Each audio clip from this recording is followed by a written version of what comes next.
여기서 선생님이 이렇게 소리를 듣는 것처럼 지금 선생님이 이런 강의를 하고 있구나 듣는 걸 일반 의식이라고 합니다. 그런가 하면 우리 일반 의식에서 받아들인 정보를 저장하는 시스템이 있어요. 그걸 잠재의식이라고 합니다.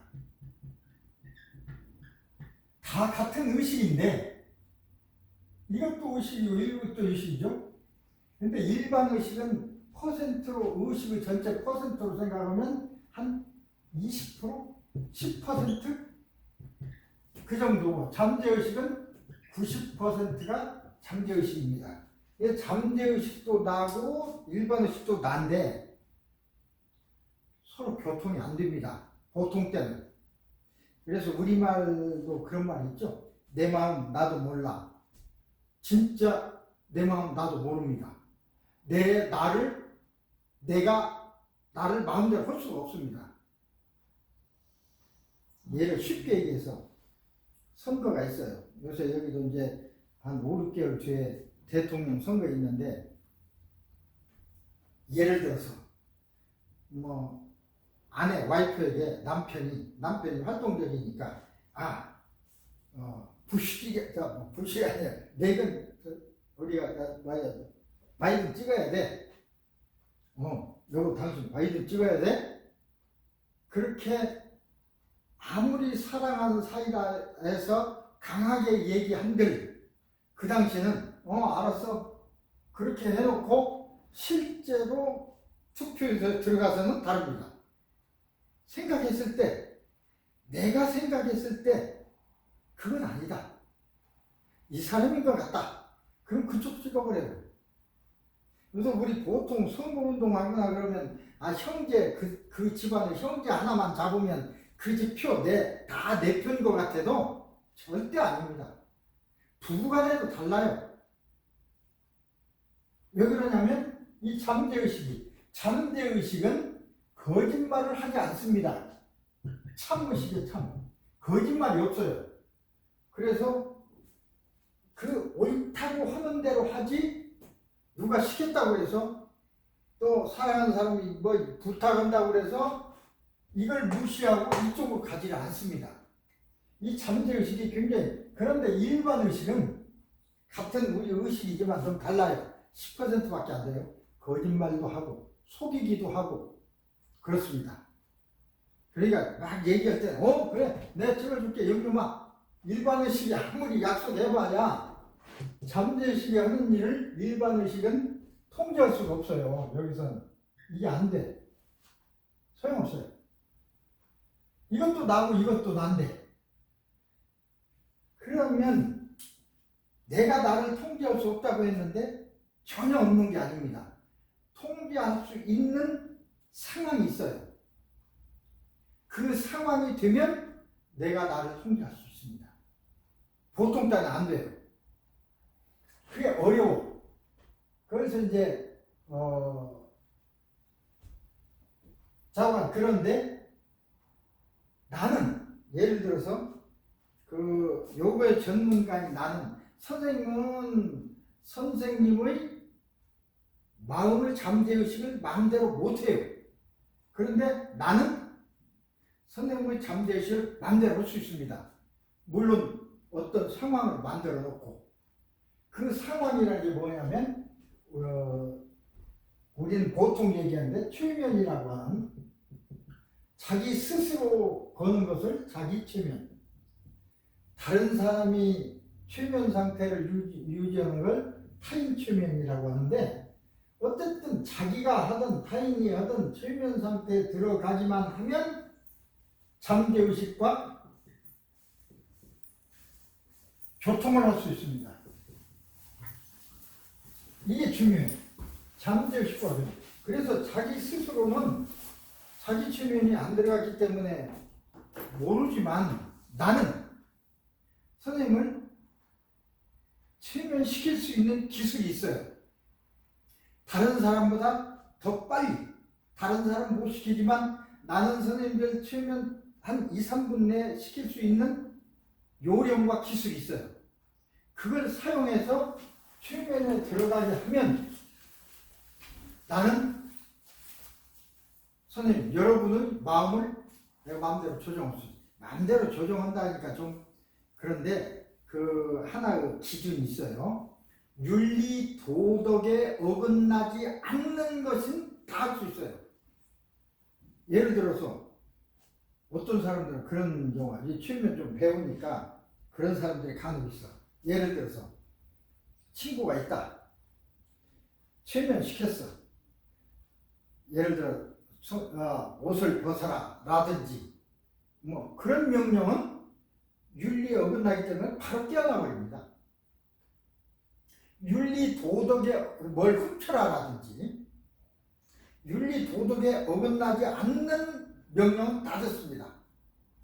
그래서 이걸 가지고 병도 치료하고 어떤 행동을 할 수 있게도 하고 그런 거죠.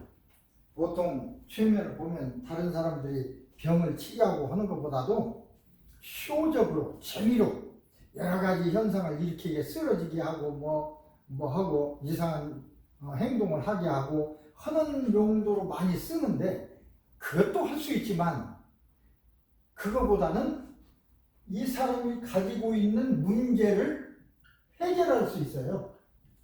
이 사람의 마음속에 가지고 있는 문제가 무엇이냐 그 문제에 따라서 예를 들어 우울증이 생길 수도 있고 그 다음에 고소공포증 어떤 경우에는 의심증 여러분 의심증에 대해서 들어봤나 모르겠습니다.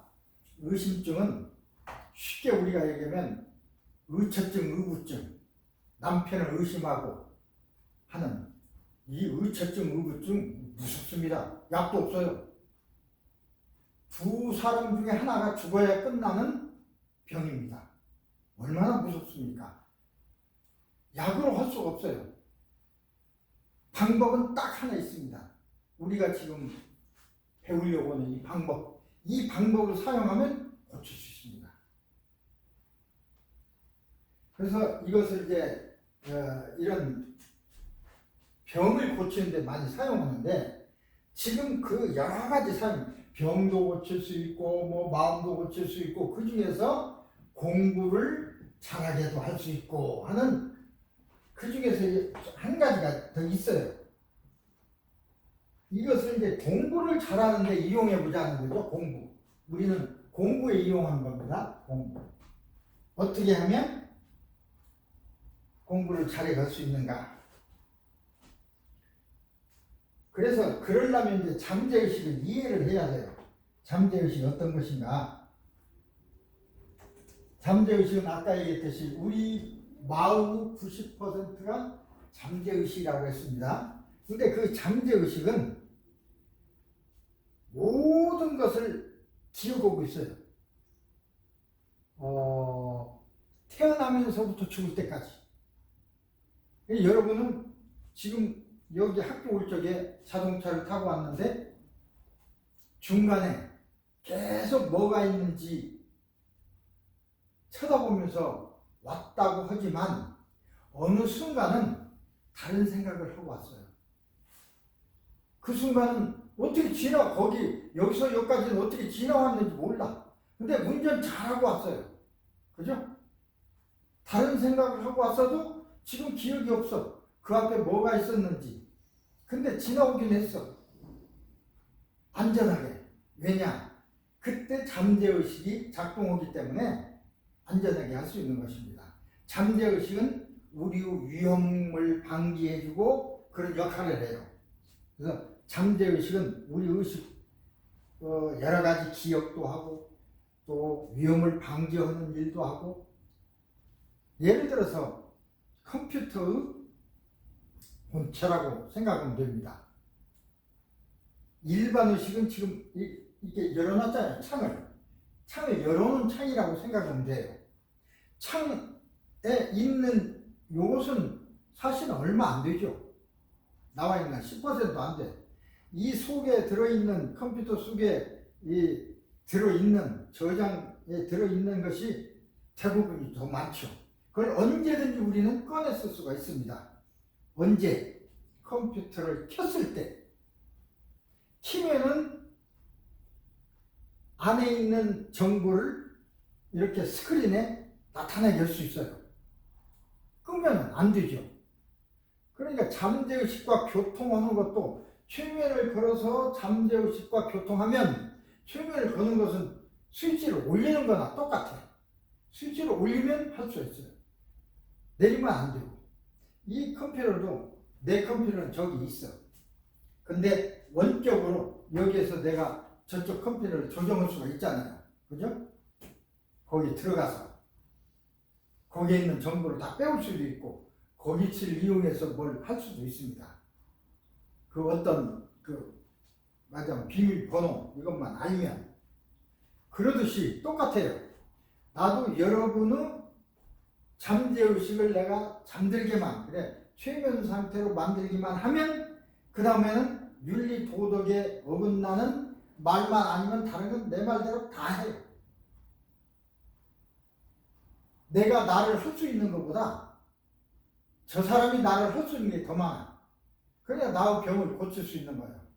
물론 내가 나의 병도 고칠 수 있습니다. 근데 자기 초면에 그만큼 들어가려면 굉장히 힘이 들고 연습을 많이 하고 수련을 많이 해야 돼요. 근데 수련을 안 한다 하더라도 다른 사람이 나를 할 때는, 수련된 사람이 나를 할 때는 할 수 있거든. 어떤 수련된 사람이 다른 사람을 할 때는 그 사람 스스로는 못하는 일을 나는 할 수 있다는 겁니다. 그리고 나는 이제 내가 가서 다시 중고등학교 선생을 한다면 잘 가르칠 수 있다고 생각합니다. 가르치는 방법이 다 이제 연구해서 했으니까. 대부분 학생들이 공부를 못하는 것은 열심히 해요.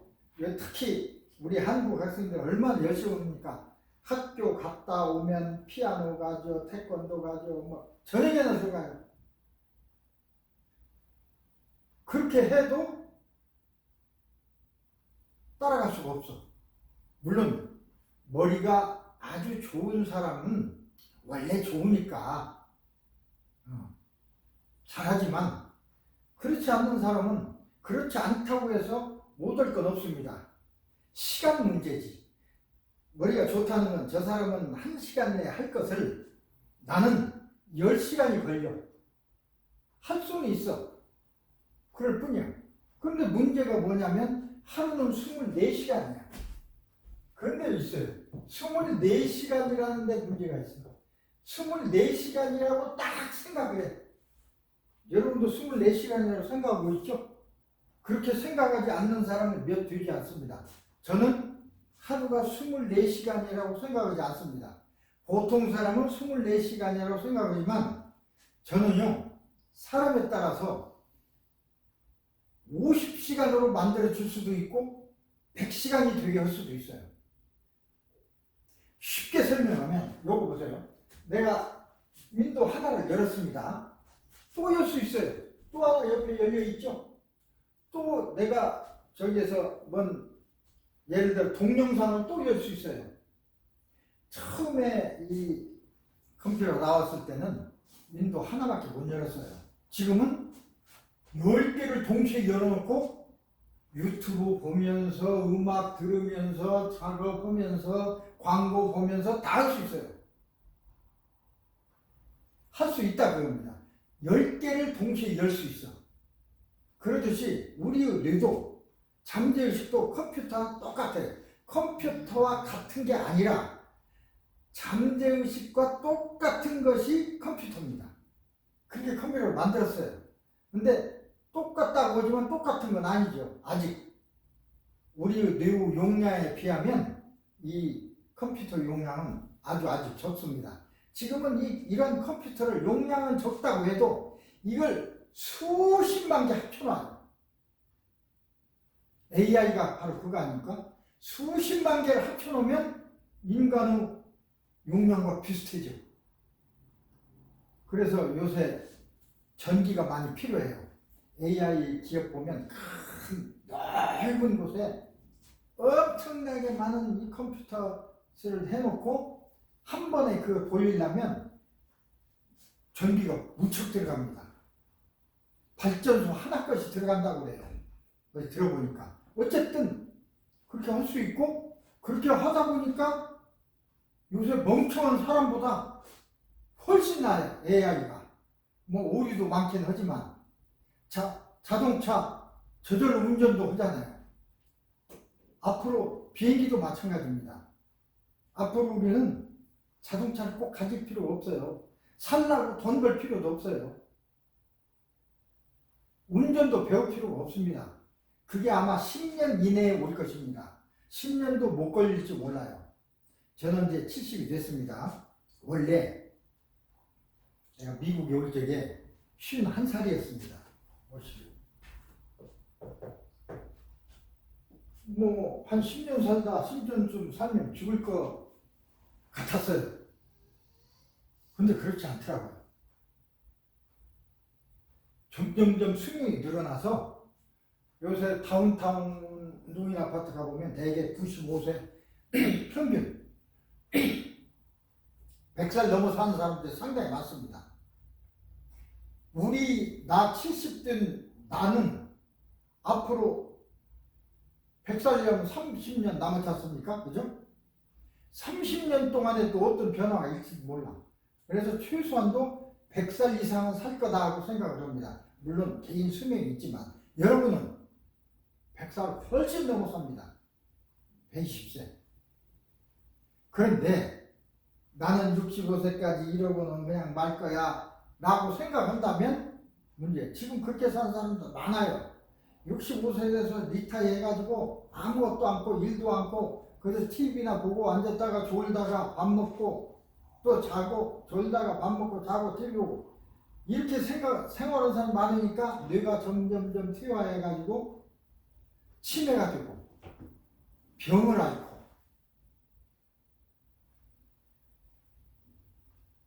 그러면서 계속 수십 년을 살아. 30년 이상을 살아. 그렇게 해야 되겠습니까? 앞으로 수명이 늘어나니까 뭔가를 해야 돼요. 뭔가 뇌를 자꾸 써야 돼요. 공부를 하고 책을 읽고 이런 공부를 하고.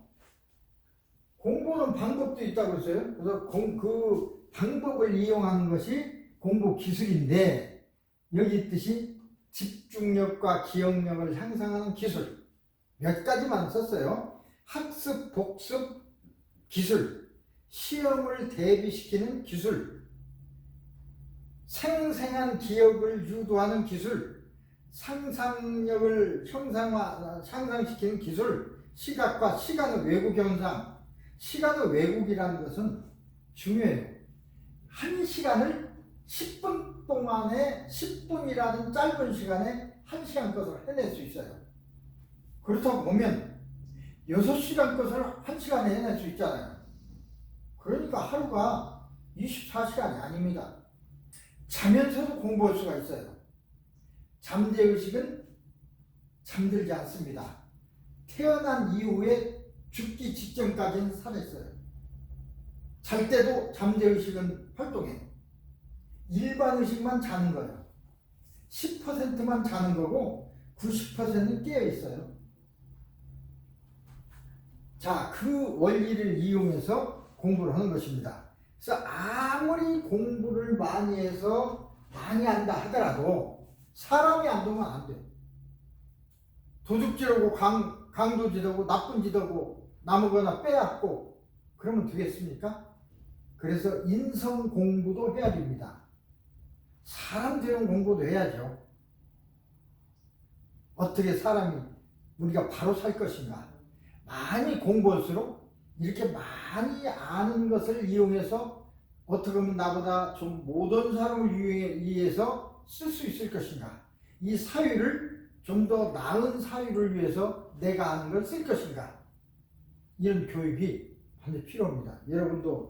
여러분도 지금 현재 공부하고 여기 앉아 있지만 동시에 여러분도 결혼하고 자녀를 낳게 될 것입니다. 자녀를 낳은 분도 있을 것입니다. 그 자녀를 어떻게 기르느냐 중요하죠. 우선 먹고 살기 힘들어서 기다리기가 힘들어서 어떤 체력 문제 힘들어서 신경 못 쓰고 그런 건 아닙니다. 이 교육이라는 건 어떻게 보면 장래의 일이기 때문에 지금 현재도 중요하지만 미래는 더 중요합니다. 미래에 신경 쓰지 않으면 나중에 어떤 일이 날지 몰라요. 불행해지죠. 행복보다는. 그래서 우리가 대비를 해야 되고 자녀도 어떻게 해야 될 것인가에 대한 생각을 해야 됩니다. 자, 그래서 제가 이것은 LA 교육부 우리 한국 학교가 있습니다. 여기 교육감도 있고 여러 학교가 있는데 그 중에 이제 선생님들이 방학 때 모여서 연수하고 그래요. 그때 가서 제가 이 강의를 한 일이 있습니다.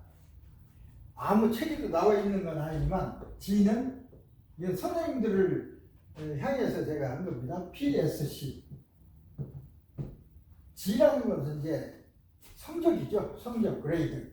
공부를 어떻게 하나.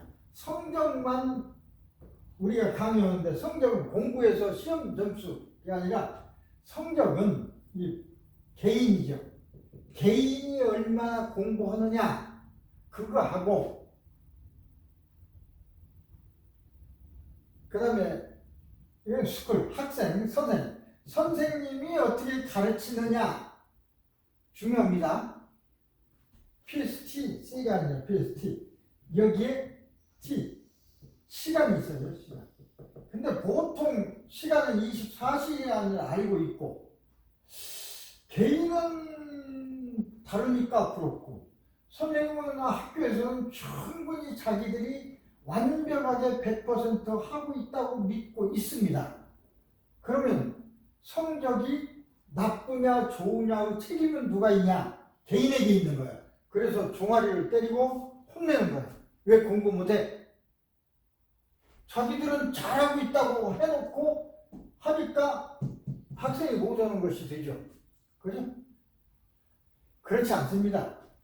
선생님도 완벽하지 못한 것입니다. 좋은 선생님을 만난다면 더 많은 성적을 올릴 수 있을 것입니다. 그래서 생각이 달라야 돼요. 선생님들 스스로도 마음을 바꿔야 돼. 내가 잘하고 있는데 제가 못하는 거야가 아니고 제가 못하는 것은 내가 지도 방법이 충분치 못한 것 아닌가라는 생각을 하라는 것입니다. 그래서 선생님도 잘해야 되고 개인도 잘해야 되고 이게 변수가 다 이게 독립변수, 그 변수야 변수. 개인만 변수가 아니라 시간도 24시간이라고 딱 못 박아놨어. 그러니까 공부하는 시간 8시간 위에 나 10시간 공부해도 안 돼요. 난 잠 안 자고 12시간 했는데도 2점수밖에 안 됩니다. 별수 없어요. 선생님도 별수 없다고 얘기하고 부모도 별수 없다고 얘기하고 그래서 학생이 너 멍청한 놈이다. 뭐 공부 잘하면 너는 영리해. 점수 잘 맞았다고 영리합니까? 물론 영리하죠. 점수 잘못 맞았다고 멍청합니까? 반드시 그렇지 않습니다. 사람은 나름대로 꼭 잘하는 것이 있습니다. 옛날에는 열심히 외워서 시험 점수만 많이 맞으면 영리하다, 천재다 그랬습니다. 그리고 옛날 사람들은 그런 먹고 살기 힘들고 그러니까 공부하기 힘들었어. 그래서 또 학문 글 자체가 어려워. 글 자체가. 그래서 그런 것을 그냥 다른 사람 일할 때 일 않고 계속 외우고 해가지고 과거 시험에 합격하면 그 사람이 마지막 장관도 되고 총리도 되고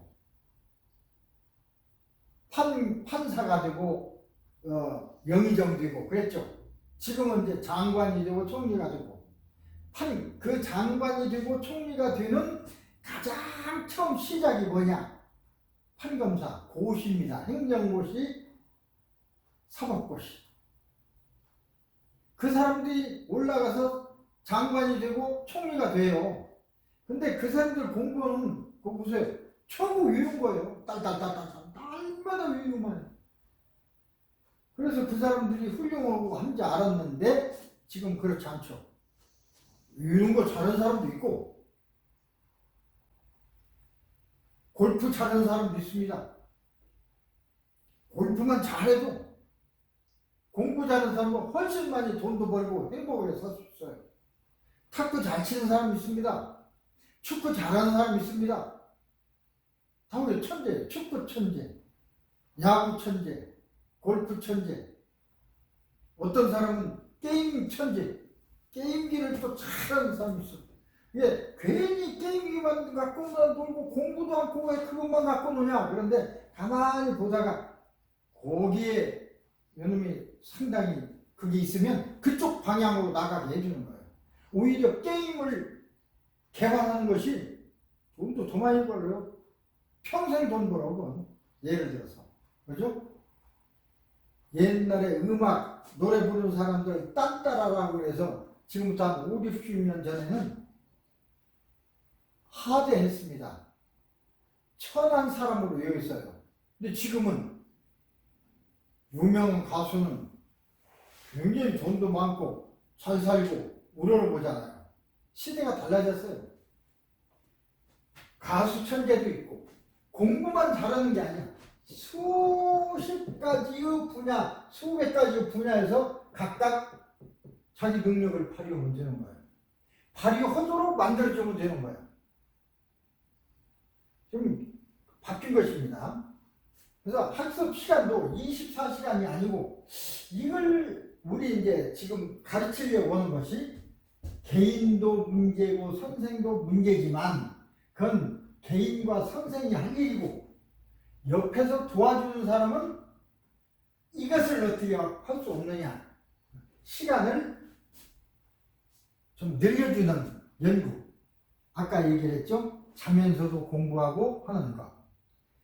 자, 그러면 우리가 어떤 것을 느껴서 무슨 일을 할 때 어떻게 이렇게 이루어지는지를 알면 이 원리를 조금 이해할 수가 있어요. 예를 들어 자극은 빛이 될 수도 있고 소리가 될 수도 있고 냄새, 맛 다 될 수가 있죠. 이런 것들을 받아들인 것이 눈입니다. 빛을 받아들이는 것이 눈으로 보죠.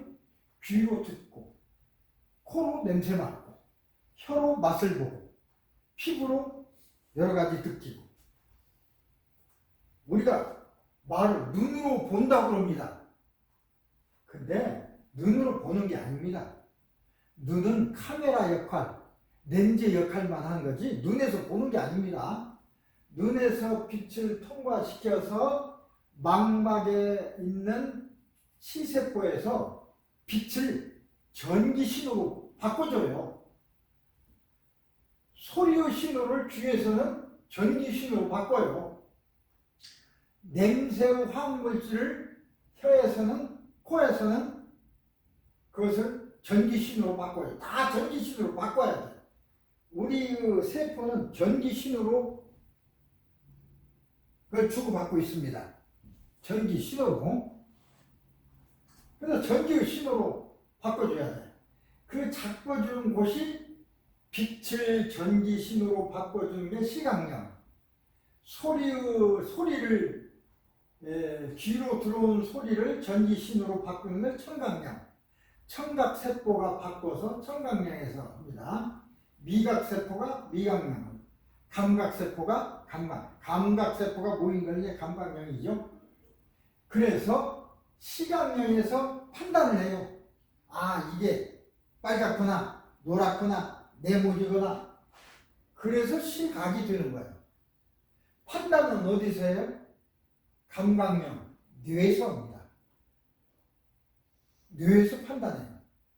그러니까 눈이 보는 게 아니고 눈은 그냥 비춰만 보는 카메라고 보는 것은 뇌에서 보는 겁니다.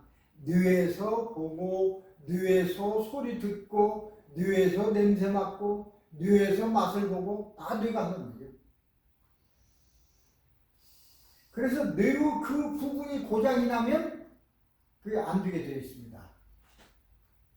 그러니까 우리 눈이라는 것은 하나 컨버터일 뿐이야. 전환기일 뿐입니다. 모든 건 불행합니다. 늘. 자, 늘라는 것이 뭐냐? 바로 잠재의식을 얘기하는 겁니다. 이 늘. 구조적으로는 늘. 잠재의식은 어떤 구조가 있는 건 아니니까. 자, 그렇다면 잠재의식을 이제 이해해 봅니다. 잠재의식은 아까 얘기했듯이 전체 의식이 우리 마음이라면 10%는 일반의식, 그러니까 우리가 생각하고 있는 것이고 나머지 90%는 잠재의식입니다. 마치 얼음덩어리가 바다에 떠 있을 적에 10%만 위에 나와 있고 속에 90%가 있어요. 그래서 10%만 나와 있다고 해서 얼음덩어리 작은 거네 그렇게 생각하면 큰일 납니다. 무슨 그 전에 무슨 배죠? 이제부터는 영화도 나오거든. 큰 그 호화 여객선이 빙산에 부딪혀서 깨졌잖아요. 그 무슨 영화? 그게 이 빙산에 부딪히면 배도 박살납니다. 왜? 저렇게 얼음덩어리가 조그마하다고 해서 그게 아니라 주먹보다 10배나 큰 것이 실제 얼음덩어리니까 잠재되어 있어요. 이 잠재된 부분, 이게 중요한 거죠. 그래서 이걸 우리는 잠재된 의식을 잠재의식이라고 하고 요것에 연구를 하고 요 기능을 잘 이용을 하면 얼마든지 공부를 우리가 얘기하는 시간 컨트롤 20시간을 50으로 만들 수도 있고 100시간으로 만들 수 있고 더 만들 수도 있고. 자, 잠재의식 기능 아까 얘기했듯이 잠재의식은 일반의식과 교통 안 된다고 그랬습니다. 근데 잠재의식은 태어난 순간부터 일어나는 스쳐 지나간 것까지 다 여기에 저장합니다. 여러분 오늘 학교 오면서 아무 생각 없이 지금 잊어버렸는데 지나왔다고 그랬어요. 그래도 다 보고 왔습니다. 다 저장돼 있어요. 선생님은 잊어버렸지만 다 저장돼 있어. 한 번 저장된 것은 꺼내 쓸 수가 있어요. 그게 이제 최면 기술입니다. 최면 상태에 들어가면 올 적에 무엇을 보고 왔는지 기억해낼 수가 있습니다. 그러니까 공부라는 건 기억한 것을 다시 꺼내는 게 공부니까. 그래서 그 원리가 있어요. 아무리 공부를 잘하는 사람도 공부 안 한 것을 할 수는 없어요. 일단 그 시간에 잘 들어야 돼. 그래서 저장을 일단 해놓고 그 다음에 그걸 꺼내 써야지. 빨리 꺼내는 사람도 있고 꺼내지 못하는 사람도 있습니다. 기억하는 사람도 있고 못하는 사람도 있죠. 그 차이에 따라서 능력이 이제 달라지게 되죠. 어쨌든 잠재의식은 태어나면서부터 일어나는 스쳐 지나간 사소한 것까지 다 당시의 경험대로 기록하고 저장합니다. 두 번째는 한 번 기록 저장된 것은 절대로 지워지거나 왜곡되지 않습니다. 한 번 저장되는 것. 그러니까 이게 문제가 될 수도 있고 좋을 수도 있어요. 한 번 저장되어 있으니까 그걸 새로 꺼내서 쓸 수도 있죠. 만약에 잘못 저장된 것은, 그러니까 실제와 다르게 저장되어 있다면 문제가 될 수 있어요. 그래서 병이 일어납니다. 예를 들어서 시험 점수 좋게 맞아왔다고 옛날에는 아버지한테 종아리 손바닥 많이 맞았습니다. 우리도 지금 종아리 손바닥 때리는 아버지들 없습니다. 옛날에 그랬어요. 그래서 어떤 사람은 그 기억이 아버지한테 맞은 기억 때문에 아버지는 나를 미워하나 봐 그렇게 생각하는 사람이 상당히 많이 지금도. 그래서 아버지만 옆에 있으면 피해. 요전에 한 4년 전인가 벌써 코로나 이전이니까 어떤 40대 어떤 분이 왔어요. 그래서 상담하는데 왜 왔냐고 하니까 큰 일은 아니고 이상하다고. 아버지하고 나는 아버지를 사랑하는데 아버지를 미워하거나 하지 않는데 아버지만 같이 있으면 싫대. 그래서 피한다는 거야. 아버지만 있으면 피한대. 그러니까 아버지한테 미안하기도 하고 아버지가 어떤 생각을 가지고 있는가 그것도 있고 그럴 수 있냐고 그러더라고요. 그럴 수 있다.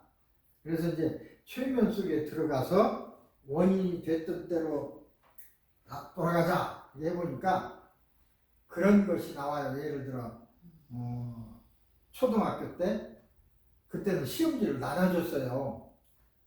그래서 아버지한테 도장 찍어오라고. 옛날엔 그랬어요. 그러니까 이제 옆집 아이보다도 시험 점수가 낮으니까 화나죠. 내 자식이 더 잘해야 되는데 저쪽 자식보다 내 자식이 더 점수가 낮으니까 종아리 때린 거예요. 근데 맞는 아들은 그냥 날마다 시험만 치고 오면 맞거든. 아버지는 나만 비워해. 나만 시험만 보면 꼬투리만 잡아서 나를 때리려고 해요. 그런데 그때 동네 아저씨들이 또 놀려댑니다. 지금은 그렇게 놀려대지 않는데 너 오늘 맞았지? 그러면 기분 나쁘면 왜 그래? 너 맞을 수밖에 없어. 너 얼마 주워 왔어. 다리 밑에서 주워 왔기 때문에 널 왜 때리는 거야? 이거 놀려요. 다리 밑에서 주워 왔다는 얘기는 날 적에 엄마가 이제 다리 밑에 이쪽으로 나니까 그래서 이제 그렇게 얘기들을 옛날에 했어요. 다리 밑에 이 다리 밑이라는 건 다른 다리인 줄 알고 옛날에는 이제 애기를 버리거나 그럴 때는 다리 밑 그런 데다 버렸어요. 보자기 싸서. 그래서 이제 갖다 기르기도 하고 그랬는데 그런 일이 많이 있었습니다. 다리 밑에서 주워왔다고 그러니까 정말 우리는 그냥 다리 밑인 줄 알고 그걸 확인해 보지도 않고 그러니까 아버지가 나를 때리는구나. 내가 아버지 자식이 아니야. 그러니까 나를 때리지. 꽉 그게 이제 거기서 그냥 머릿속에 박힌 거예요. 지금은 이제 40에서 그런 예를 들어서 의심은 하지 않습니다. 그러나 그 기억이 생각하지 않는 순간에 그게 나타나서 그게 아버지가 싫어지는 거예요. 그래서 이제 그걸 어떻게 바꾸냐? 그것은 금방 얘기했듯이 다리 밑에서 주워왔다고 하는 것은 어머니가 낳기 때문에 그 다리 밑에서 주워왔다는 말이지 너를 놀리기 위해서는 그런 거였지 실제로 다리 밑에서 주운 것은 아니다. 그리고 아버지가 이제 때린 것은 옆집 아들보다 내 아들이 점수가 더 많이 하는데 점수가 낮으니까 그래서 잘하라는 의미에서 때린 것이지 미워서 때린 게 아니다. 당신을 사랑하니까 잘하라고. 사랑하지 않으면 때릴 이유가 뭐가 있냐. 그래서 이제 당신도 40이 됐으니 또 아들, 딸 낳고 기르니 이해가죠? 이해갑니다. 그래서 아버지는 나를 사랑하신다. 두 번, 세 번 외치게 하고 아버지는 나를 사랑하십니다. 아버지는 나를 사랑하십니다. 그렇게 해서 그 기억을 바꾸는 거예요. 아버지가 나를 미워해. 아버지가 나를 사랑하지 않아. 그렇게 5살 때, 10살 때 기억된 그 기억을 바꿔버려요. 바꿀 방법은 이거밖에 없어요. 상담실에 가서 얘기한다고 너 그게 아니야 그렇다고 해서 바꿔지는 게 아닙니다. 그러면 아버지가 나를 미워해 하던 기억이 아버지가 나를 사랑했기 때문에 때렸어 라고 바꿔져요. 그러면 최면에서 깨어나는 순간 아버지가 나를 어렸을 때 사랑했다고 기억이 되기 때문에 그때부터는 아버지가 옆에 있더라도 그런 행동이 안 일어나죠. 가서 얘기하고 같이 먹고 이 기억을 바꾸는 것 그러는 것입니다. 이 잠재의식에 어떻게 기억되어 있느냐. 잘못된 기억도 있을 수 있고 잘된 기억도 있을 수 있어요. 잘된 기억은 그대로 두고 잘못된 기억은 바꿔야 되는 거죠. 세 번째, 잠재의식의 정보 저장 능력은 초대형 컴퓨터보다 더 초대형이고 초정밀 컴퓨터보다 더 초정밀하다. 아까 얘기했죠? 우리의 뇌를 따라갈 컴퓨터는 없습니다. 그만큼 용량이 엄청나. 그런데 엄청난, 나도 컴퓨터 좋은 거 가지고 있습니다만은 다 못 써요. 겨우 문서 저장하고 유튜브 보고 그거밖에 못해. 더 많은 걸 할 수 있는데도. 그러니까 내가 가지고 있는 컴퓨터 10%도 내가 이용 못하고 있는 것 같아. 그러듯이 여러분들도 여러분 뇌의 기능의 10%도 이용 못하고 있는 거예요. 그것을 더 많이 이용하는 기술이 바로 이제 AI죠. 도저히 우리 그걸로 안 되니까, 이 컴퓨터 한 대로는 안 되니까 아까 얘기했듯이 컴퓨터를 수십만 대를 모아놓은 것이 AI 공장입니다. 그래서 거기에 들어가는 전기도 엄청나요. 발전소 하나가 필요해. 그래서 지금 전기가 모자랍니다. 그래서 원자력 발전소를 다시 만들고 막 하는 이유가 거기에 있어요. 에너지가 굉장히 필요해요. 그래서 거기에 있는 그 정보를, 세상에 있는 정보를 전부 모아가지고 그걸 이용하니까 AI가 사람처럼 말도 하고 생각도 하고 대답도 하죠. 지금 완벽하지 않습니다. 그러나 상당히 진화되어 있어요. 그것이 이제 몇 년이 지나면 우리 같은 정도 지능은 훨씬 뛰어넘을 겁니다. 완벽한, 거의 완벽한 정도에 가까워질 거예요. 그래, 그것들이 그러니까 사람의 형상만이 사람이 아니에요. 이런 기능을 탑재하면 이것도 사람이나 같아요. 움직이고 하는 것도 다 그 장치만 달아놓으면 돼요. 그래서 비행기고 자동차고 전부 조정하는 것은 AI가 하게 될 날이 곧 올 것입니다. 지금 많이 시행착오를 거치면서 연습하고 있잖아요. 그럼 더 많은 문제가 또 생길지도 몰라. 그럼 우리 인간은 뭐 해야 됩니까, 이제? 그래서 나온 것이 사람들에게는 일정한 돈을 준대요. 예를 들어서 한 사람 앞에 1,000불이라든지 한 가정이 5,000불이라든지 매월 주는 거야. 쓰고만 사는 거야. 그러라고 한다고 그러는데 글쎄 그게 얼마나 잘 되는 일인지가 모르겠습니다. 어느 순간에 어떻게 보면 진화된 AI의 지배를 받고 설지 알 수가 없어요. 근데 굉장히 흥미롭죠. 흥미로운 시대가 올 것입니다. 네 번째, 잠재의식은 정보를 당시의 순간처럼 생생한 오감으로 전달하는, 색깔까지 저장해요. 색깔까지. 그래서 우리 꿈도 색깔로 꾸잖아요. 천색으로. 그래서 색깔까지 저장하고 있어서 색까지도 기억해낼 수가 있습니다.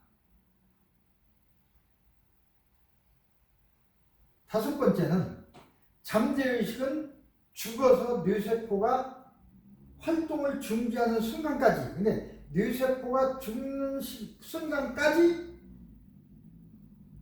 결코 잠들지 않습니다. 아까 잠재의식만 쉰다고 그랬어요. 아무리가 깊이 자도 10%만 자는 거지, 쉬는 거지, 나머지 90은 깨 있어요.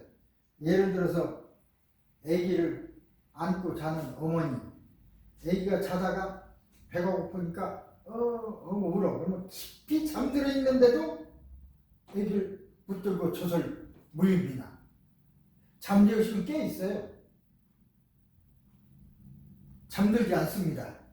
10%만 우리가 자는 거지 나머지 90은 24시간 잠들지 않습니다. 여섯 번째, 잠재의식은 인체의 모든 기관을 조절 통제합니다. 우리 모두를 다 통제해. 우리 몸에서 일어나는 위험신호, 특히 우리를 보호하는 역할을 해요. 그러니까 저쪽에서 돌멩이를 던졌어요. 아, 돌멩이를 던지는구나. 돌멩이가 날아와서 내 머리에 맞겠네? 피해야지. 피해라. 해서 우리 근육에 명령을 해서 피하려면, 그러니까 보고 판단하고 반작용의 움직임이 일어나기까지는 빨라야 0.2초 걸린다고 합니다. 0.2초면 벌써 날아 맞았어요. 근데 권투 선수 보세요. 저 주먹을 확 뻗으면 그냥 피하잖아요. 무의식적으로 피하는 거야.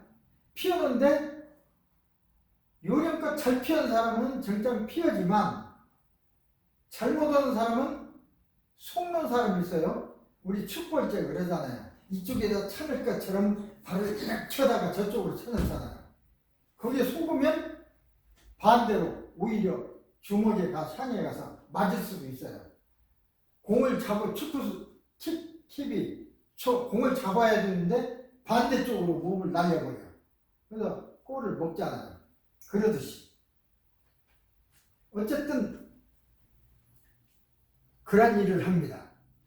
잠재의식이 모두, 그러니까 우리 몸에서 일어나는 99%는 다 잠재의식에서 오는 거예요. 그러면 우리가 어떻게 해야 되느냐? 이 잠재의식을 연구하고 잠재의식에 맞게 어떤 걸 잘 이용하지 않으면 안 된다는 거죠. 그래서 지금 우리가 얘기하고자 하는 것은 이 잠재의식을 이용하는 기술을 얘기하려고 하는 것입니다. 그러려면 잠재의식으로 들어가려면 최면을 유도해야 한다고 그랬죠. 최면이 됐을 때 비로소 잠재의식과 교통할 수가 있습니다. 잠재의식과 교통할 수 있는 환경이 최면이에요. 최면은 말이 최면이라고 했지, 최면이라는 것은 어떻게 보면 졸음이 조는 것과 같은 그런 현상이 생기기도 하고, 어쨌든 잠재의식과 연결되는 순간 최면이라고 합니다. 근데 자는 것도 아니야. 여기서 원래 최면이라는 말은 처음에 이 히프노시스라고 합니다. 히프노시스라는 말을 일본에서 먼저 받아들였어요. 일본의 동양에서는 일본이 제일 먼저 서구가 됐으니까. 그래서 그 사람들이 뭐 히프노시스 당하니까 고개를 떨고 자는 것처럼 생겼단 말이에요. 그래서 잠을 빨리 자게 하는 것이구나. 그래서 제초간 철자에 잠면자, 잠을 제초간다. 그래서 최면이라고 번역을 했는데 지금 보니까 잠이 아니야. 근데 이제 말을 바꿀 수가 없어요. 그래서 그냥 최면이라고 쓰는 거예요. 마치 우리 전기는 이렇게 배웠죠. 전기는 플러스에서 마이너스로 흐른다. 이렇게 배웠죠. 근데 실제로 전자는 이렇게 흐르는 게 아니라 전자는 마이너스에서 플러스로 흐르고 있어요. 실제 보니까 전기는 마이너스에서 플러스로 흐르고 있어. 근데 우리는 플러스에서 마이너스로 흐르고 있다고 지금도 배우고 있어요. 처음에 그렇게 배웠기 때문에 할 수 없고, 전류는, 그러니까 전기는 플러스에서 마이너스로 흐른다 라고 해놓고 전자는 마이너스에서 플러스로 이동한다, 이렇게 얘기를 하고 있죠. 모르는 사람은 전기는 지금도 플러스에서 마이너스로 흐르는 줄만 알아. 그러니까 한번 우리가 처음에 만들어진 용어를 바꾸기가 굉장히 어렵다는 얘기입니다. 사실은 잠드는 게 아닙니다. 어쨌든 최면이라는 것은 잠재의식과 교통할 수 있는 상황인데, 상태. 그 상황으로 들어가려면 어떻게 해야 되느냐? 두 가지 방법이 있습니다. 하나는 응시법. 뭘 쳐다보는 겁니다. 또 하나는 지금 유도하는 방법이 있습니다. 말로 하는. 두 가지 방법이 있어요. 말로 해서 피곤하게 하면, 그래 잠드는 것과 비슷한데 그런 잠드는 현상처럼 만들면 되는 거예요. 근데 멀쩡하게 눈 떠 있는 사람은 어떻게 금방 잠들게 만듭니까? 만들 수 있습니다. 우리 피곤하면 잠들죠? 피곤하면 막 눈이 감깁니다. 저절로. 그렇게 돼 있어요, 우리 몸 구조가. 그럼 피곤하게 만들면 되지 않습니까? 피곤하게 만들면 되는데, 근데 멀쩡하게 펄펄 살아있는 사람을 금방 피곤하게 만들 수 있는가? 만들 수 있습니다. 아까 우리 5가지 감각기관을 얘기했는데, 일을 많이 해도 피곤하죠? 그럼 잠들고 싶어요. 쉬고 싶어요. 근데 일을 많이 시킬 수는 없잖아. 근데 감각기관이 필요하면, 어쨌든 필요하면 쉬고 싶어요. 그래서 근육을 필요하게 할 수도 있고, 눈을 필요하게 할 수도 있고, 코를 필요하게 할 수도 있고, 혀를 필요하게 할 수도 있고, 그걸 다 해봤더니 눈을 필요하게 할 적에 가장 빨리 잠자고 싶어져요. 눈을 필요하게 하는 것이 가장 빨라. 어떤 것을 계속 쳐다보게 하면 2, 3분 내로 피곤해져요. 그걸 응시법이라고 합니다. 그래서 최면에서는 그 방법을 사용합니다. 그 다음에는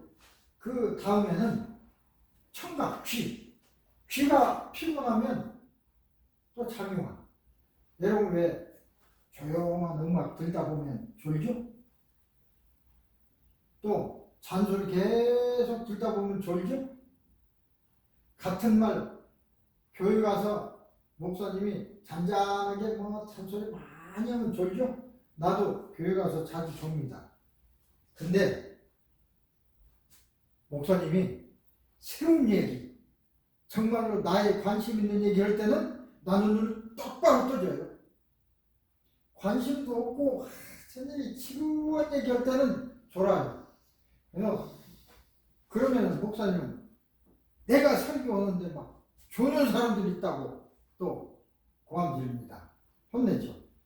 그런데 졸게 한 사람은 누굽니까? 목사님입니다.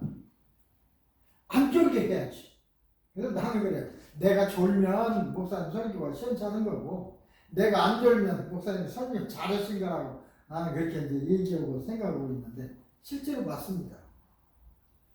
지루하게, 역으로 우리는 환자가 오면 그 사람이 같은 소리를 10번, 20번 지루하게 해요. 눈이 필요합니다. 눈이 필요합니다. 눈이 필요하면 수면에 들어갑니다. 눈이 필요하죠? 이렇게 자꾸 같은 얘기를 수십 번 반복해요. 똑같이 할 수도 있고 약간 다르게 할 수도 있고.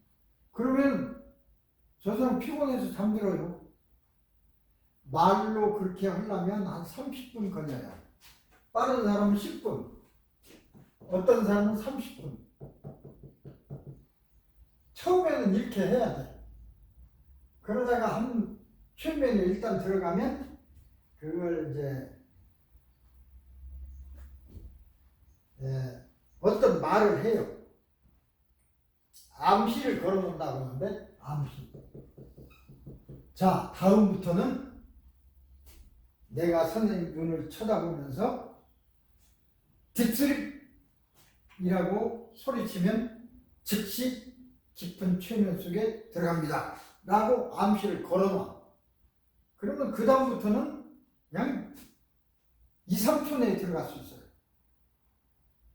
그렇게 안 했을 때는 내 눈을 쳐다보라든지 여기를 보세요. 그러고 눈을 깜빡이지 못하게 합니다. 그러면 2, 3분 내에 또 최면에 들어가요. 그래서 최면 들어가는 방법은, 이 유도법은 한 10분, 30분, 그 다음에 응시법은 한 3분, 그 다음에 세 번째는 암시를 걸어놓으면 즉시 2, 3초 내에 나하고 최면 치료를 주고받던 사람은 지금 와서 나하고 딱 만나서 내가 웃다가 그냥 머리에 손만 대면 그냥 최면 속에 들어가요. 암시를 걸어놨기 때문에. 그걸 내가 그 사람을 어떤 걸 이용하려고 하는 게 아니고 그 사람의 문제를 내가 잘 해결해 주기 위해서 그렇게 걸어놓은 겁니다. 시간을 절약하기 위해서. 근데 최면이라는 것은 처음에는 좀 오래 걸리지만 그렇게 오래 걸리는 게 아닙니다. 여기에 보면 그런 거죠. 그런데 가장 필요하게 하는 기술이 뭐냐면 눈으로부터 상방 20도에 있는 물체를 쳐다볼 적에 가장 빨리 필요합니다. 이 원리를 이용해야 돼요. 이 기술입니다. 요것까지는 이제 나중에 또 배우시면 되고, 이렇게 해서 최면에 들어갑니다. 깊은 최면으로 들어가기 위한 이완 요령, 이게 이완법 한 30분 걸린다고 그랬죠? 자, 어떤 건 3분 걸리고, 일반 의식 수준에서 눈꺼풀이 필요합니다. 눈이 감깁니다. 몸이 피곤합니다. 그래서 깊은 최면으로 들어갑니다. 잠재의식의 수준까지 이렇게 들어가는데, 이완법을 사용하면, 유도법, 이완법을 사용하면 한 10분 내지 30분. 응시법을 사용하면 한 2, 3분. 또, 암시를 걸어 놓으면 즉시. 그러니까, 한 번 치료했던 사람, 나하고 한 번 경험했던 사람을 또 계속 30분씩 끌고 있을 이유가 없잖아요. 시간도 절약을 위험. 그래서 암시를 걸어놓는 겁니다. 그러면 다음 단계가 빨리 가니까 그렇게 한 뒤에 이제 공부 기술, 공부를 어떻게 하느냐 하는 걸 가르치는 것입니다. 그러니까 일단 그걸 가르치려면 잠재의식에게 명령해야 되니까 최면을 시켜야 되고, 그 다음에 그러니까 이제 공부 기술을 배우는 사람은 최면 기술을 안 배워도 돼요. 사실은 공부 기술을 쓰려고 하는 사람은 최면 기술을 배워야죠. 그러나 둘 다 알아두면 더 좋고, 근데 선생님은 이 기술을 알아야 돼요. 선생님한테 학생들에서 써야 되니까. 또 학생들은 몰라도 되지만 아는 게 좋아요. 왜? 그 원리를 알아야 빨리 받아들일 수 있어요. 아니면 나쁜 것에 쓰는 것을 방지할 수도 있어요. 아까 윤리 도덕에 어긋나지만 않으면 아무 문제가 없다라고 제가 단언했는데, 윤리 도덕이라는 기준은 사람마다 다 다릅니다. 도덕농 윤리 도덕 기준은 남은 거 조금 가져오는 거 아무 문제가 없어요. 남은 거 좀 많이 있는데 가져오는 게 어때? 그러니까 도둑질 하는 거예요. 우리들로 봐서는 남은 걸 가져오면 안 돼. 기준은 다 달라요. 기준에 따라 다르기 때문에 쓰임도 다를 수가 있습니다. 우리는 좋은 방향으로만 쓰이는 것만 얘기하지 나쁜 쪽에 쓰이는 것은 얘기하지 않습니다. 그런데 양나루 칼이라고 반드시 칼이 있으면 한쪽은 요리하는 데 쓰지만 다른 한편으로는 사람을 죽일 수도 있는 거죠. 칼이 좋습니까? 나쁩니까? 나쁘게 쓰면 나쁘고 좋게 쓰면 좋고 모든 것이 다 그래요. 양나루 칼이 좋게 이용하면 좋지만 나쁘게 이용할 수도 있어요. 그래서 그걸 다 알아야 됩니다. 이 세상은 이분법적입니다. 천사가 있고 악마가 있어요. 악마가 없다면 천사란 말도 필요 없습니다. 그죠? 천사가 무슨 필요 있어요? 천사가 누군지 알아요? 모르잖아요. 악마가 있으니까 천사도 있는 거예요. 천사가 있으니까 악마도 있는 거고. 어떻게 보면 우리는 천사와 악마의 기질을 동시에 가지고 있다고 생각합니다. 어떤 사람은 겉에서 보기에는 굉장히 남한테 막 잘하고 다 좋은 일을 하고 있는 것 같았는데 비밀리에 뒤에서 하는 일을 보니까 엄청난 나쁜 일을 하고 있더라.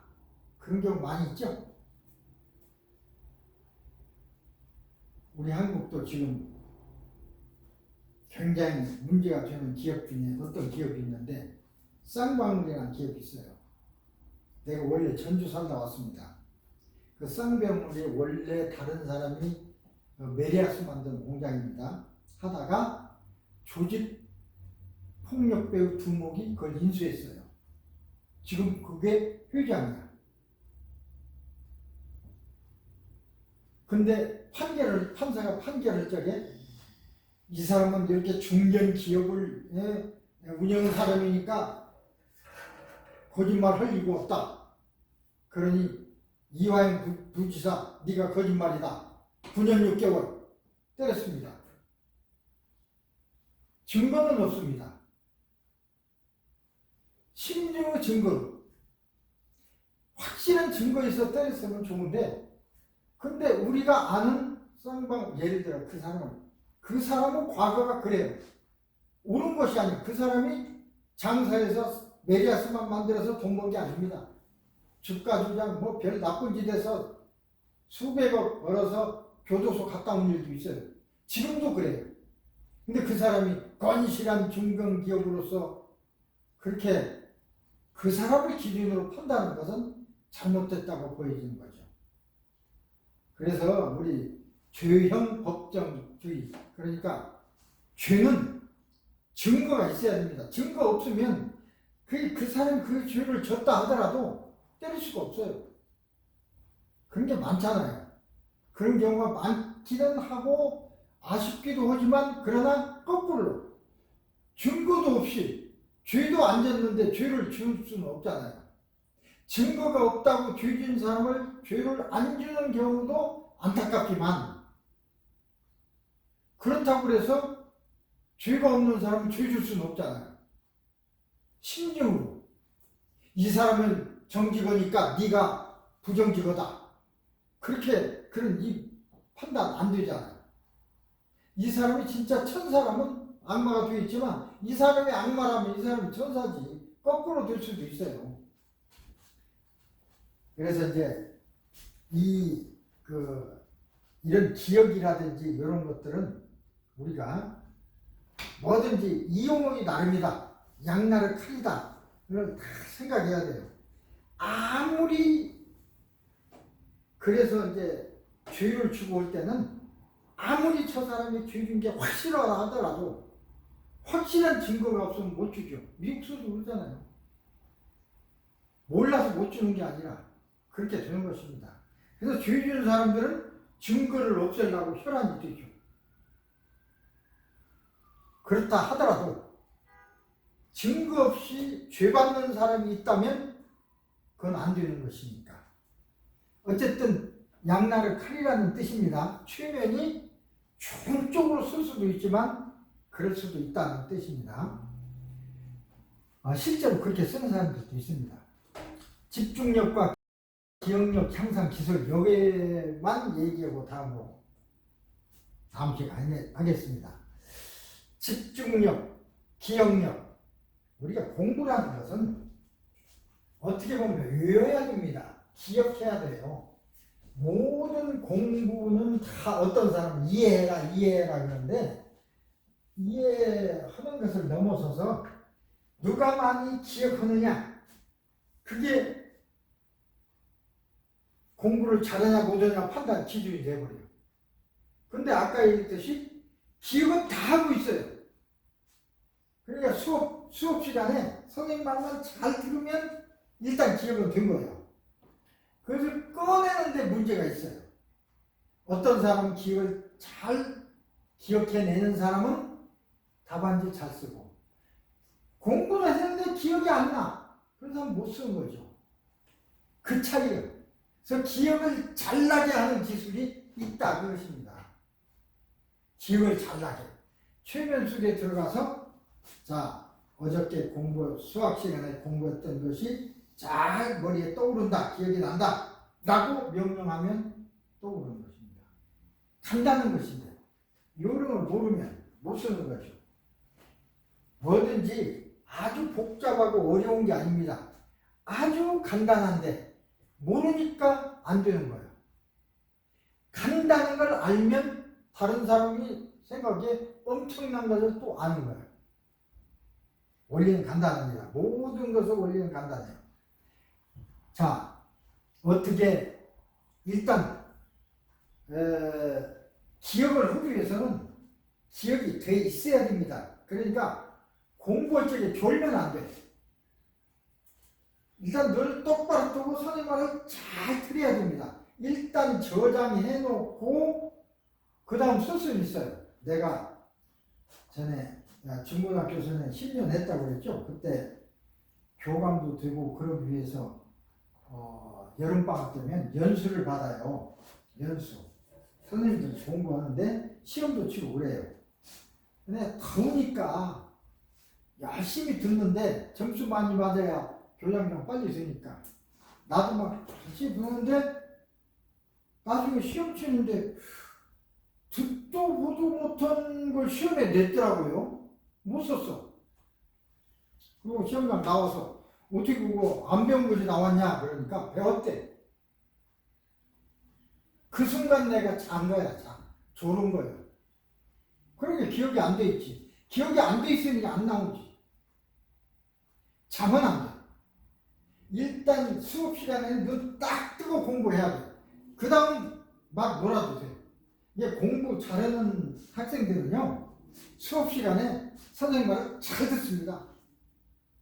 공부 못하는 사람들이, 못하는 학생들이 요새 이제 그 얘기 나오더라고요. 수업 시간에 셀폰 갖고 놀게 하지 말자. 법으로 뭐고 그러려고 하는데 뭐 문제가 있다고 하더라고요. 그런데 유튜브나 보고 예를 들어 그러고 있으면 선생님 말이 기억이 되겠습니까? 돈을 냈잖아요. 내가 수업료를 냈으니까 잘 들어야지. 왜 손해갈지 나옵니까? 그 다음 쉬는 시간에는 자든지 다른 사람하고 놀아야 해요. 거꾸로 노는 사람이 있어. 선생님이 얘기할 때는 졸다가 쉬는 시간은 막 공부해. 그게 가장 나쁜 습관이 그거예요. 놀 때는 같이 놀아야지. 근데 공부 잘하느냐 못하느냐 사람은 차이가 어디 있냐? 강의 시간에 공부 시간에 선생님 말을 잘 들었느냐 안 들었냐의 차이가 점수를 잘 받고 안 받고 그 차이에 거기 있어요. 공부 못하는 애들은 졸아. 수업 시간 졸아. 물론 재미없으니까 그러겠지만 졸아. 그러니까 기억이 안 돼. 아무리 시험 칠 때 기억을 하려고 해봐야 생각이 안 나. 저장 안 돼 있으니까. 저장이 돼 있는 것이 나오는 거지 저장돼 있지 않은 것은 나오질 않습니다. 그래서 집중해서 들어야 돼요. 집중해서 들어야 하는데 집중이 어려워. 집중해서 들어서 막 기억을 많이 해야 되는데 그게 마음대로 안 돼. 그래서 뇌에다가 명령을 내리는 겁니다. 스스로 최면에 들어가야 돼요. 아니면 다른 사람이 나를 들어가게 하던가 들어가서 최면 속에서 이렇게 얘기합니다. 나는 최면에서 깨어난 후 1시간이면 1시간, 3시간, 3시간 동안 영어, 수학, 뭐 어떤 게 좋습니다. 뭘 공부하겠다. 나는 공부하는 동안 지치지도 않고 피곤하지도 않을 것이며 화장실에 가지도 않을 것이다. 그리고 공부한 내용이 잘 정리되어서 내 잠재의식 속에 저장될 것이다. 라고 명령하고 공부 시작하면 돼요. 그럼 잠재의식 그대로의 명령에 따라서 공부 못하는 사람이 꼭 공부 시작되면 선생님 저 화장실 가야 돼요. 꼭 오줌 매러. 그때 꼭 똥말이에요. 공부 못하는 사람이. 왜 그러냐면 공부하기 싫으니까 자꾸 피하는 방법이 그것이거든. 그래서 암시에다 그걸 넣어요. 지치지도 않고 피곤하지도 않고 화장실에도 가지 않을 것이다. 오줌 마렵지도 않고 똥 마렵지도 않을 것이다. 그 소리입니다. 그렇게 해놓으면 진짜 안 마려워. 명령을 한번 잠재우시고 명령을 듣는다고 그랬어요. 한번 명령을 하면 그대로. 그리고 나는 가만히 있어서 수업만 받으면 돼요. 아주 간단한 일입니다. 이 암시를 하느냐 않느냐 그 차이예요. 그걸 배워서 하느냐 않느냐 그 차이예요. 보통 사람은 안 믿고 안 배우고 안 해. 그냥 못해. 근데 영년 사람은 이 요령을 배워서 해. 왜 잘해? 돈이 많이 드는 것도 아니고 시간이 많이 드는 것도 아니고, 물론 이걸 배우려면 돈 투자는 해야죠. 투자 대비 예를 들어 최면 배우는데 1,000불이 들었다면 일생에 그걸 이용하는 걸 생각하면 수백만 수천만 불어치 이용하는 거나 똑같은 거니까 그 정도는 투자를 해야지. 그 않고는 안 되죠. 그래서 최면을 배우고 집중력 강화하는 방법도 배우고 기억력 향상하는 기술도 배우고, 여기서는 강의 중에 공부하는 사이에 집중력 향상을 위해서 이렇게 했지만 이렇게 하려면 최면에 들어가야 되잖아요. 그죠? 내 스스로 들어가든가 다른 사람이 나를 최면시켜주든가, 그러려면 내 스스로 들어가려면 내 스스로 어떻게 해야 하는지 알아야 되니까. 그럼 모르면 못 쓰는 거죠. 기억력 강화 훈련이라는 암시.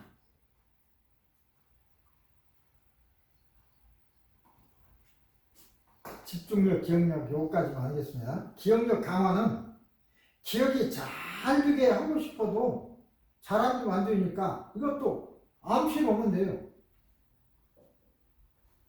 깊은 최면 속에 들어가서 나는 깊은 최면 속에서 지금부터 1시간 동안 영어 강의를 듣겠다.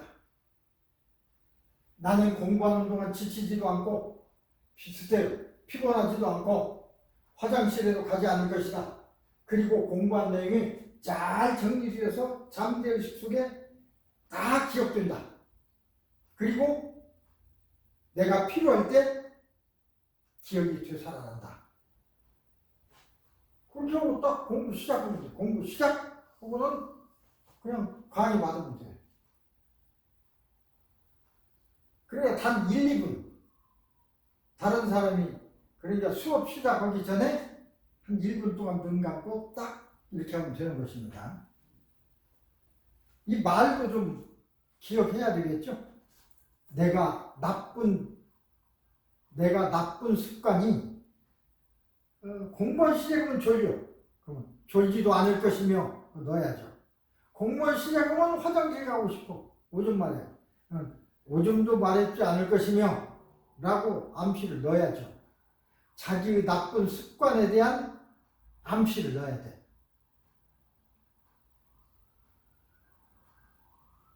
쉽습니다. 이것이 지금은 이렇게 그냥 한번 훑어가는 것이 되겠지만, 이 말씀을 들은 사람은 나중에 이런 게 있었지, 이걸 배우면 된다더라, 그럴 적에 도움이 돼요. 이 강의를 안 들은 사람은 진짜 방법이 없는 줄 알아. 근데 이 강의를 들은 사람은 공부하는데도 방법이 있다더라, 다시 가서 배우고 나하고도 다시 연결이 되고 그러면 방법이 있는 거죠. 빠르게 읽는 방법도 있습니다. 나는요, 이 방법을 이용했어요. 내가 중고등학교 선생 10년 할 적에 그거 하면서 동시에 박사학위 과정을 밟았어요. 석사, 박사를. 돈 없으니까 돈 벌어가면서.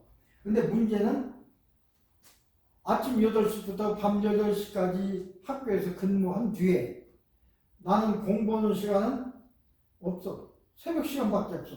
내가 새벽에 한 2시쯤에 일어났어요.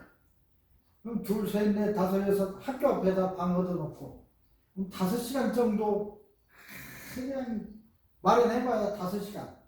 그동안에 공부를 해요.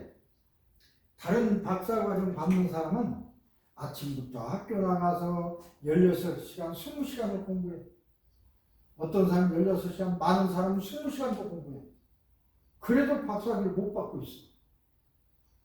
나는 5시간 공부해가지고 되겠습니까?